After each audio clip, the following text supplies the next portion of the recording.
નમસ્કાર ખેડૂત મિત્રો, હું પાર્થ લાઠીગ્રા નોંગુ સીડ ઇન્ડિયા પ્રાઇવેટ લિમિટેડમાંથી આપનું હાર્દિક સ્વાગત કરું છું. આજે તમે જોઈ શકો એ પ્રમાણે કે આપણે એક મકાઈના ફિલ્ડમાં આવેલા છીએ અને કઈ મકાઈ વાવેલી છે અને શું અભિપ્રાય છે ખેડૂતનો એમને જ પૂછીએ. નમસ્કાર, કેમ છો? મજામાં? હા, મજામાં. શું નામ આપણું? ઇબ્રાહીમભાઈ જુસફભાઈ. અને આપણું આ ગામ કયું લાગે? કુવાડવા, બરાબર છે. જિલ્લો. બરાબર. અને આપણો ફોન નંબર 9998 1810 23. બરાબર છે. અને આ આપણે જે વેરાયટી મકાઈનું વાવેતર કરેલું છે, કઈ વેરાયટી છે? અત્યારે આ મીઠાશ છે. મીઠાસ, નોંગુ કંપનીનું મીઠાસ વાવેતર કરેલું છે.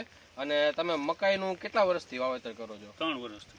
અને બીજી કોઈ વેરાયટી વાવો છો કે આ એક જ વાવો છો? પેલા બીજી વાવતો હતો પણ ઈ આવડી સારી લાગી એટલે હવે આ જ બરાબર. એટલે આમ સારી રહી ગઈ એટલે કઈ રીતે? દાણા દાણા ભરાવવામાં, ભરાવમાં, ઉતારમાં, વજનમાં બે ગયો. બરાબર છે. અને એક ડોડાનો વજન આશરે કેટલો થાય?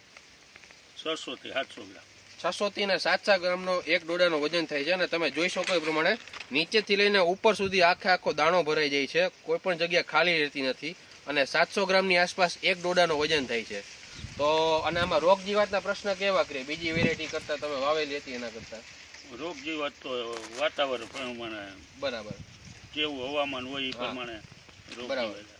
અને બીજા ખેડૂત મિત્રોને તમે ભલામણ કરી શકો કે ન કરી શકો મીઠાશ? કરીને ઘણાને કરી હોય. બરાબર.